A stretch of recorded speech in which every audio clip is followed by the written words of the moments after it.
Hello everyone. तो आज हम देखेंगे स्विच केस क्या होता है। तो इसका सिंटेक्स जानने से पहले ये क्यों आया मैं आपको बता देता हूँ। जैसे आपने इसके पहले का वीडियो देखा है कि इफ एल्स लेटर स्टेटमेंट क्या होता था। एक कंडीशन इफ अगर ट्रू हुआ तो उधर रन हो जाएगा, अगर वो फॉल्स होता था तो दूसरे पार्ट में जाता था। मैं एग्जांपल बता देता हूँ आपको। जैसे इफ कंडीशन अगर ट्रू होता था तो इसके बीच में जाता था। अगर ये कंडीशन ट्रू होता था तो ये वाला पार्ट रन होता था। अगर ये फॉल्स होता था तो आप क्या करते थे, इफ एल्स इफ कंडीशन, जो भी कंडीशन देते थे आप, कंडीशन फिर ये वाला ब्रैकेट, ये रन होता था। फिर वापस से आपको एक और कंडीशन चेक करना है, अगर ये भी फॉल्स हो गया तो एल्स इफ वापस से लिखते थे आप, और कंडीशन और ब्रैकेट ब्रैकेट, और इसके पार्ट में जो रहता था वो रन होता था। और लास्ट में आपका आता था else, bracket open bracket close. तो अगर ये सारे कंडीशन फॉल्स हो जाते थे वहां पर इफ एल्स लेटर स्टेटमेंट में, तो ये लास्ट वाला पार्ट रन होता था। ओके, तो इतना बड़ा लिखने से अच्छा हम लोग आ गए डायरेक्ट स्विच केस पर। ओके, तो स्विच केस क्या है, बहुत ईजी है। सिंटेक्स इसका क्या है, स्विच लिखना है आपको। स्विच सारे स्मॉल में रहेंगे, लेटर्स सारे स्मॉल में, लेटर स्विच। आपको यहाँ पे लिखना है वैल्यू, और ये वैल्यू कुछ भी हो सकता है, इंटीजर, कैरेक्टर, स्ट्रिंग, कुछ भी यहाँ पे वैल्यू हो सकता है। उसका एग्जांपल मैं आपको बताऊंगा। आपको यहाँ पे ब्रैकेट ओपन करना है, ब्रैकेट यहाँ पर क्लोज करना है। ओके, अभी यहाँ पर आपको केसेस डिक्लेयर करने होते हैं। केस सारे स्मॉल में रहने वाले लेटर।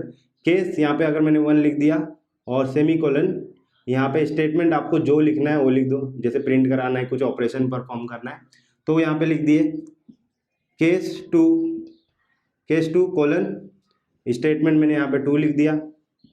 इसी तरह से आगे बढ़ते जाओ, केस 3, स्टेटमेंट आपको जो भी यहाँ पे करना है वो कर लिए।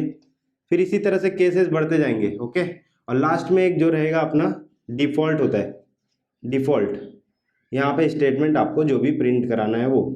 तो ये देखो, ये अभी इससे रिलेट करके देखते हैं हम लोग कि देखो। और हाँ, यहाँ पे वैल्यू जो होगा ना, तो यहाँ पे जो आप लिखोगे केस के बाहर क्या 1 2 3, तो मतलब जो वैल्यू रहेगा वो इंटीजर होगा। तो आपको यहाँ पे वैल्यू पुट करना है। जैसे मैंने ले लिया int value equal to 2, int value equal to 2, तो क्या होगा, वैल्यू का वैल्यू 2 है, वैल्यू का वैल्यू कितना है, 2 है। तो 2 यहाँ पर आएगा स्विच 2, तो डायरेक्टली ये केस 1 पे नहीं जाएगा, डायरेक्टली मूव करेगा यहाँ पर केस 2, और देखेगा कि उसका स्टेटमेंट क्या है, वो रन हो जाएगा। ओके, तो इस तरह से चीज़ें वर्क करेंगी। जैसे अगर मैं इसको 3 पुट कर दिया तो यहाँ पर स्विच 3, तो डायरेक्टली वो स्विच कहाँ पे होगा, 3 पे होगा यहाँ पर, और ये वाला स्टेटमेंट रन हो जाएगा। ओके, तो इस तरह से इसका मतलब है। जैसे अभी यहाँ पर मुझे इफ एल्स लेटर स्टेटमेंट में क्या, ये कंडीशन चेक करूंगा, फॉल्स हुआ तो इसमें आऊंगा, फॉल्स हुआ तो इसमें आऊंगा, और फॉल्स हुआ तो इसमें आऊंगा। ओके, तो यहाँ पर मुझे कुछ चेक करने की जरूरत नहीं है कि इसमें चेक करूँ, इसमें चेक करूँ, इसमें चेक करूँ। डायरेक्ट आपको वैल्यू पता है, डायरेक्ट उसमें वो मूव हो जाएगा। डायरेक्ट अगर यहीं पे कंडीशन अगर मुझे पता चल गया कि किस में जाना है, तो डायरेक्ट मैं यहाँ पे जा सकता हूँ। तो इस केस को हटाने के लिए, ऐसा ईजी करने के लिए स्विच केस का कॉन्सेप्ट आया। तो यहाँ पर अभी स्विच में मैं कुछ भी लिख सकता हूँ। अगर 4 लिखा तो 4 वाला केस रहेगा, उस पर डायरेक्ट चला जाएगा। लेकिन यहाँ पे एक चीज़ है, यहाँ पे एक इम्पॉर्टेंट चीज़ है, वो आपको मैं बता देता हूँ। जैसे अगर मैंने 1 यहाँ पे पुट किया, 1 यहाँ पे पुट किया, तो स्विच क्या होगा, 1, तो 1 पे आ गया और स्टेटमेंट 1 रन किया। ओके, स्टेटमेंट 1 रन हुआ, और कभी भी प्रोग्राम लाइन बाय लाइन जाता है तो इसके बाद इस पे आ जाएगा, फिर इस पे आ जाएगा, इस पे आ जाएगा, तो पूरा चीज़ रन हो जाएगा। लेकिन मुझे तो एक ही स्टेटमेंट रन कराना है जिस पे गया है वो डायरेक्ट। तो इस केस में आपको हर केस के नीचे ब्रेक लिखना पड़ेगा। ब्रेक का क्या कॉन्सेप्ट है मैं आगे बताने वाला हूँ, लेकिन अभी के लिए समझ लो ब्रेक क्या होता है। देखो, स्टेटमेंट 1 रन हुआ, उसके बाद क्या लिखा है, ब्रेक। ब्रेक का मतलब होता है लूप के बाहर आना, मतलब जो भी ब्रैकेट है उसके बाहर आ जाएगा डायरेक्ट लूप। ओके, तो जैसे 1 प्रिंट वैल्यू 1 दिया मैंने, तो स्विच 1 पे गया और स्टेटमेंट 1 रन किया, उसके बाद ब्रेक हो गया। ब्रेक हो गया मतलब आगे मत जाओ भाई, बाहर आ जाओ, इसका मतलब ये होता है। तो सारे केसेस के नीचे आपको ब्रेक लिखना पड़ेगा, नहीं तो सारे केसेस रन हो जाएंगे। ओके, अभी आप बोलोगे सारे केसेस वैल्यू तो यूज़र ने, समझ लो वैल्यू 3 ही तक है, केसेस 3 ही है, तो लेकिन यूज़र ने अगर 5 डाल दिया, यहाँ पे 5 डाल दिया, लेकिन यहाँ पे 5 केस तो है ही नहीं, तो क्या करेगा वो, कंट्रोल कहाँ पे जाएगा, डायरेक्ट डिफ़ॉल्ट में जाएगा। डिफ़ॉल्ट मतलब लास्ट वाला जो अपना होता है ना पार्ट, एल्स पार्ट, तो डिफ़ॉल्ट में चला जाएगा डायरेक्ट। मतलब कि यूज़र ने इनवैलिड इनपुट डाला तो डायरेक्ट कहाँ चला जाएगा, डिफ़ॉल्ट में। तो आपको यहाँ पे कुछ भी प्रिंट कराना, जैसे print error, print invalid input, तो आप यहाँ पे कर सकते हो। तो ये था सिंटेक्स स्विच केस का। अगर आपको ये थोड़ा सा समझा है ओके, तो अभी इसके बाद हम एक प्रोग्राम करेंगे जिसमें हम लोग कैलकुलेटर का भी प्रोग्राम करके देख लेंगे इसमें, और स्विच केस का एक प्रोग्राम करते हैं और कैलकुलेटर का भी एक प्रोग्राम करेंगे इसमें ही हम लोग। तो आपको पूरा जो थोड़ा समझा है वो पूरा समझ जाएगा ओके। तो यहाँ पर हम आ गए डार्ट पैड पर और यहाँ पर हम एग्जाम्पल देखेंगे स्विच केस का। ओके, तो मेन मेथड के अंदर आते हैं और मेन मेथड के अंदर हमें स्विच केस यूज करना है तो हमें स्विच लिखना पड़ेगा। ओके, स्विच लिख दिया। तो यहाँ पर स्विच के अंदर मैं अगर 2 लिख देता हूँ अभी के लिए फिलहाल, मैं मीनिंग बताता हूँ आपको। अभी मैं 2 लिख दिया और स्विच के अंदर केसेस डिक्लेयर करने होते हैं हमें। ओके, केस 1, ऐसे ही केस 2, ओके, केस 2, फिर केस 3, ऐसा करते करते केसेस डिक्लेयर करने पड़ते हैं। ओके, तो केस 1 में मैं मान लो कि प्रिंट कर दिया प्रिंट ONE1 ओके। इसी तरह से मैं केस 2 में प्रिंट कर देता हूँ प्रिंट TWO2 ओके। इसी तरह से मैं केस 3 में प्रिंट कर देता हूँ प्रिंट 3 ओके। ऐसे ऐसे मैंने प्रिंट कर दिया। अभी एक एरर यहाँ पे शो कर रहा है आपको, क्या बोल रहा है कि case student complete normally. Okay, तो नॉर्मली ऐसा कंप्लीट हम लोग केस को कर नहीं सकते, इसके नीचे हमें ब्रेक स्टेटमेंट लिखना पड़ेगा, नहीं तो क्या होगा कि एक दूसरे के ऊपर केस दूसरे फॉल हो जाएंगे। लाइक अगर केस 1 रन होता है तो उसके तुरंत बाद केस 2 रन हो जाएगा, उसके तुरंत बाद केस 3 रन हो जाएगा। तो इसको अवॉइड करने के लिए हम क्या करेंगे, केस 1 को यहाँ पे ब्रेक कर देंगे। अगर केस 1 एग्जीक्यूट होता है तो उसके बाद ब्रेक कर दो।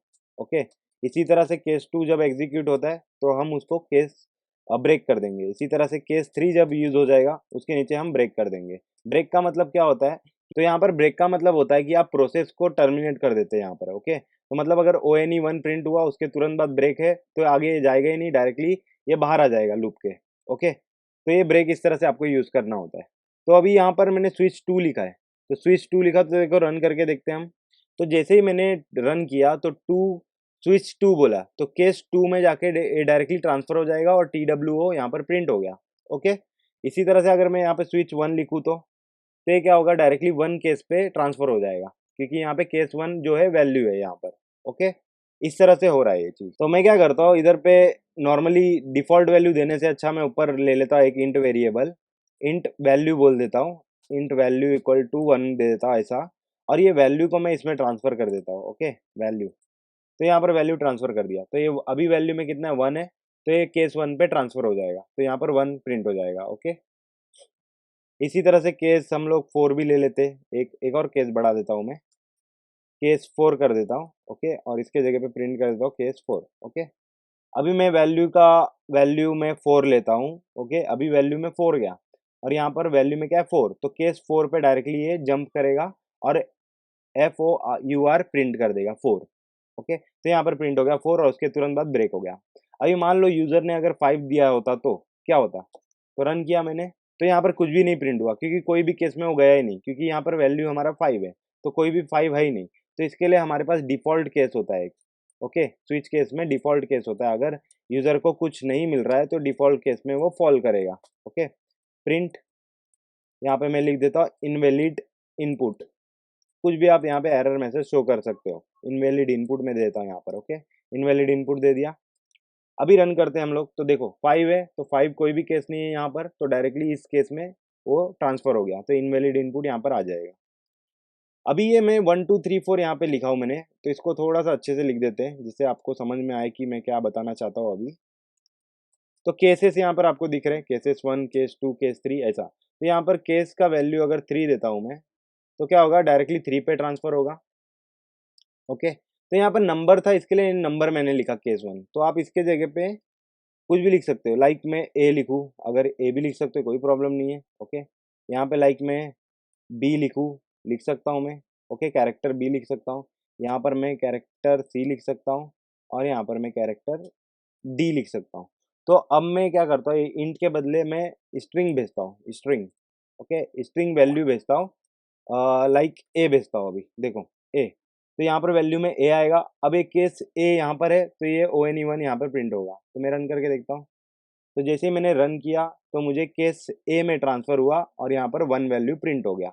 ओके, तो आप कुछ भी वैल्यू भेज सकते हो स्विच केस में। तो मान लो यही चीज़ है और मुझे कैलकुलेटर प्रोग्राम बनाना है, तो कैलकुलेटर में क्या होता है, हमें 2 वैल्यू चाहिए होता है। ओके, 2 वैल्यू चाहिए होता है, तो मैं क्या करता हूँ, दो वैल्यू ले लेता हूँ यहाँ पे, int a equal to 10 and int b equal to 5। Okay, int b equal to 5 ले लेता हूँ, दो वैल्यू ले लिया मैंने। ओके, अभी ये दोनों में मेरे को कैलकुलेटर बनाना है। कैलकुलेटर के लिए हमें क्या भेजना पड़ता है, प्लस माइनस ये सब भेजना पड़ता है। तो मैं अभी प्लस भेजता हूँ यहाँ से, तो मैं प्लस भी भेज सकता हूँ, कोई प्रॉब्लम नहीं है। तो मान लो ये केस मेरा प्लस होता, ये केस मेरा अगर माइनस होता, और ये केस मेरा अगर मल्टीप्लाई होता, और ये केस अगर मेरा डिवाइड होता। ओके, आप और भी डिक्लेयर कर सकते हो। ओके, तो अभी प्लस केस जैसे ही मैं प्लस करूँ तो मुझे क्या ए प्लस बी आंसर आना चाहिए। तो ओ एन ई वन के बदले में क्या करता हूँ, यहाँ पर लिख दूंगा मैं ए प्लस बी। ओके, ए प्लस बी। तो देखो अभी रन करके देखते हैं, तो ये प्लस वाला केस है, तो प्लस में यहाँ पे फॉल होगा और यहाँ पे आंसर आएगा 15। क्यों 15 आया, क्योंकि 10 प्लस 5 क्या होता है 15। इसी तरह से मैं माइनस में भी कर सकता हूँ, क्या करूँगा, ए माइनस बी कर देता हूँ, और इसको मैं मल्टीप्लाई है तो क्या करता हूँ, ए इंटू बी कर देता हूँ प्रिंट, और यहाँ पर मैं कर देता हूँ A divide by B, A divide by B कर देता हूँ। ओके, तो अभी मैं प्लस के बदले यहाँ पर माइनस भेजता हूँ। सारे लोग को केस हम लोग रन करके देखते हैं। तो जैसे ही मैंने वैल्यू में माइनस लिया तो मुझे क्या मिला, यहाँ पे 5 मिला। ओके, ए माइनस बी 5 आया। और अभी इंटू भेज के देख लेता हूँ मैं वैल्यू में। ओके, इंटू भेज के देख लेते हैं। तो इंटू किया तो 10 इंटू 15 कितना होता है, 50 होता है। 10 इंटू 5 कितना होता है, 50 होता है। ओके, 50 आ गया। डिवाइड भी करके देख लेते हैं हम लोग। डिवाइड जैसे ही किया मैंने, तो डिवाइड होके 2 आया। तो इसको हम लोग और भी चेंज कर लेते हैं, 50 कर लेता हूँ। चलो 50 करके अब मैं डिवाइड करके देखता हूँ। 10 डिवाइड बाय 50 कितना होता है, 0 पॉइंट में समथिंग कुछ आएगा, 0.2 आया यहाँ पे। ओके, अभी मान लो कोई यूजर ने गलत ही चीज भेज दिया, लाइक परसेंटेज भेज दिया, तो परसेंटेज केस तो है ही नहीं यहाँ पर, तो क्या आएगा, डिफॉल्ट में आएगा, तो इनवैलिड इनपुट आएगा यहाँ पर। ओके, तो इस तरह से आपको यूज करना है स्विच केस का। ओके, अगर आपको कहीं पर भी डाउट है तो आप कमेंट बॉक्स में मुझसे पूछ सकते हैं। और अगर आपको वीडियो पसंद आया तो लाइक करें, सब्सक्राइब करें, शेयर करें दोस्तों में। Thanks for watching.